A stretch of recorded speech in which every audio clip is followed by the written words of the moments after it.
appears that the talk show hosts on VON are now asking people to come forward with suggestions, ideas, thoughts about how to do things rather than to settle for an analysis of why things are as bad as they are.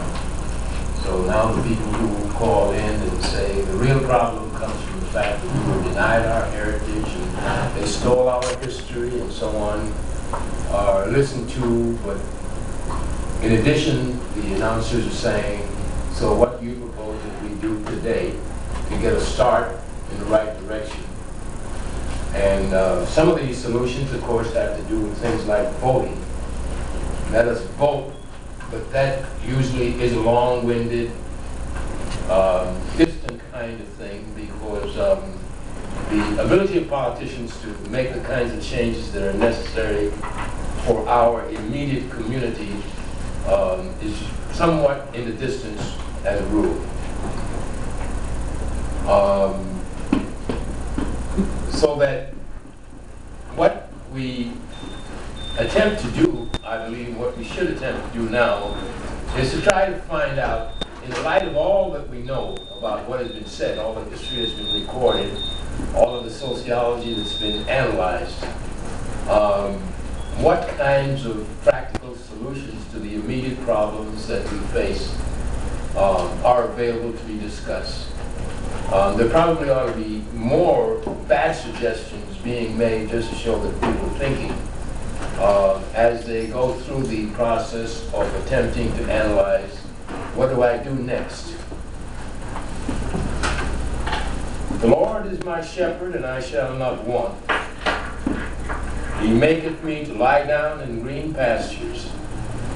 The 23rd Psalm is a favorite passage in the Bible for many people.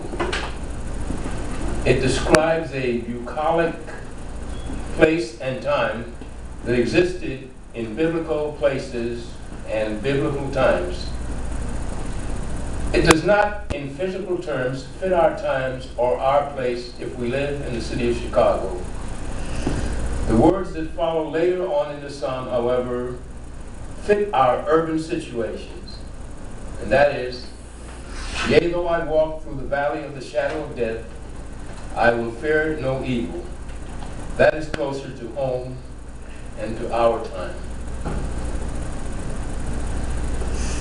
Our newspapers and television newscasters tell us that we do indeed live in the shadow of death, and we are at a loss as to what to do. We do fear evil and don't know what to do about it. Evil, in the language of our grandparents, would include things mentioned in the Ten Commandments and in other words of the Bible. For those who have converted to Islam, it would include things forbidden by the Quran. Our grandparents would have included in their list of evil things cigarettes, whiskey, and wild, wild women, and the blues. We moved to an urban society in Chicago and other cities and accepted the freedom to use booze, sexual permissiveness, and feel liberated by the license to be profane in musical forms like gangster rap. The shepherd of the biblical passage has now become a hip and cool individual, talking and dressing as he pleased in a way that your grandparents would consider rude, vulgar, and evil. Police officers who have the duty to identify and apprehend people who violate the mores of the society by the way they dress and speak are confused. In our liberated city, what is unlawful dress and unlawful speech and behavior is hard to figure out. Walking past each other without speaking to each other, and perhaps without even looking at each other, is a sensible and normal way to coexist in urban Chicago. We walk in fear of each other. Yet we weigh the risk and danger represented by our fellow citizens based partially on their dress and their speech, if we get a chance to hear him speak. What dress and what speech should a police officer weigh as he does his patrol duty? Freedom to dress as we please is normal, and freedom to speak is normal. But our dress and our speech also upset people who do not agree as to how far we should go. In the 40s, the dress of the jitterbugs, the zoot suit, and the peg-leg pants identified the hipsters. Generally, they were cool. Gang banging moved from boyish pranks to serious crimes, so that the new hipster was advertising his presence by his dress and demeanor, that he had lived outside the socially accepted scheme and dominated his own world that includes a high life based on drugs, sexual freedom, and no regard for the formal authorities.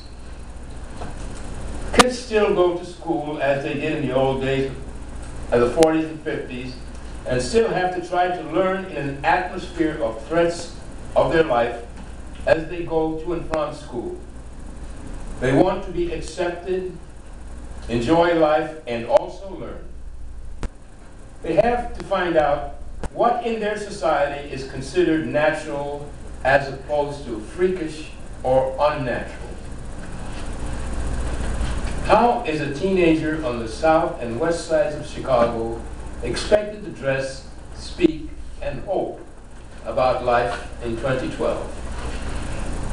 Should he wear a hoodie or let his pants hang on the ground? How tolerant can he or she be about his or her parents' wishes without making him or her a freak?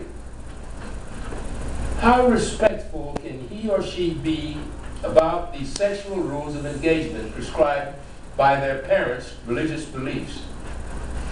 How brave can they be if they disagree with the in crowd in their schools?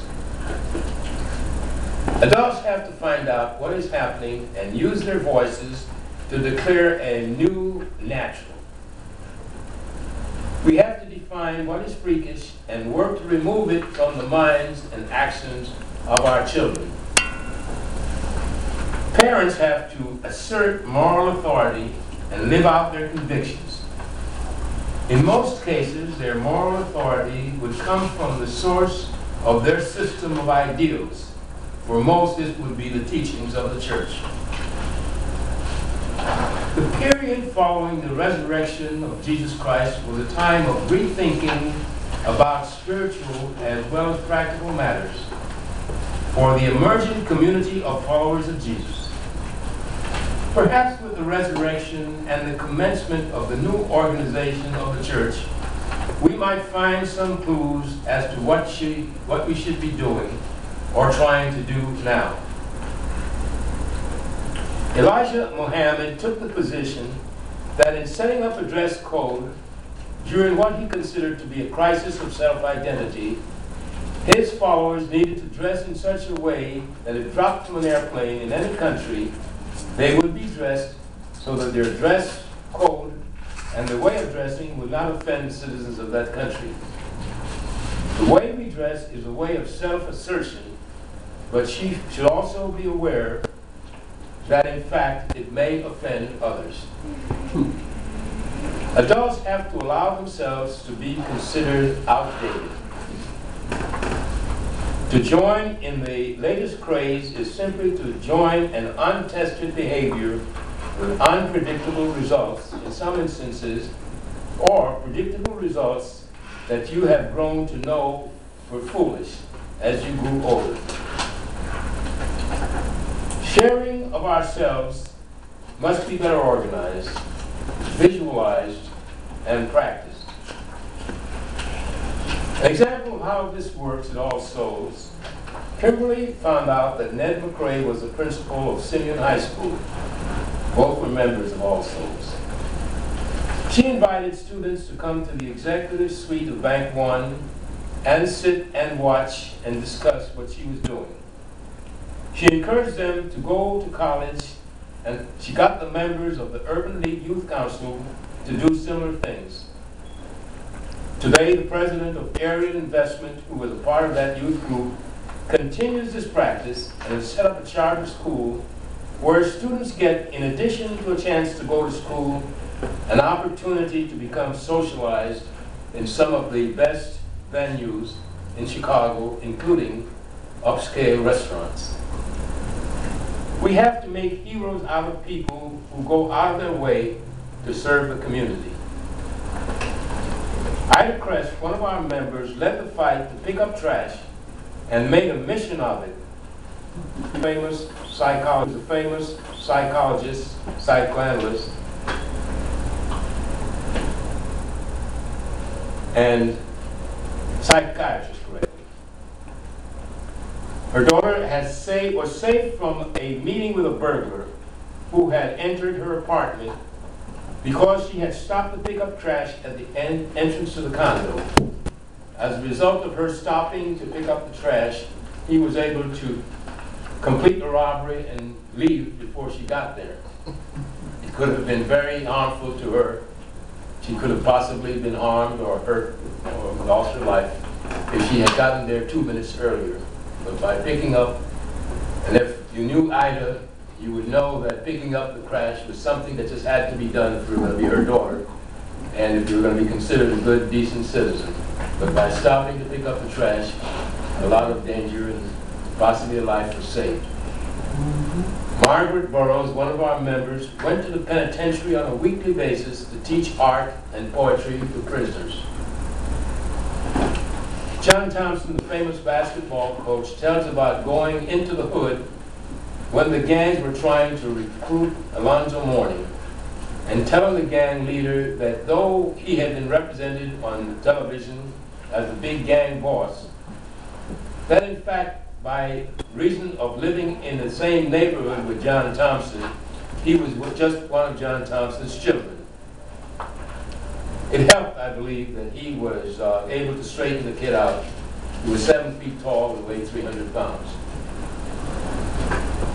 Jesse Reed used to go to dialysis 3 days a week and to La Rabida as a volunteer to take care of little sick children on his 2 other days of the week.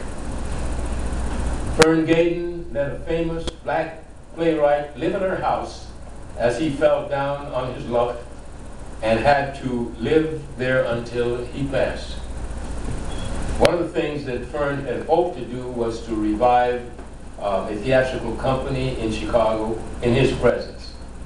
And he was going to become a mentor to the new nation that the Islamic group that called itself El Rukns had started. It didn't work out, but the plan was there. The recognition of a special kind of neighbor who is a member of our tribe, giving that kind of person honor and respect, is a way to return to the system that made for a better, matured person throughout the community, a better natured person throughout the community. All Souls has the potential to locate, identify this kind of person, and help to create rituals of recognition and rites that inspire. This is the spirit that Jesus Christ inspired and was present at Pentecost and is needed now. Amen. Amen.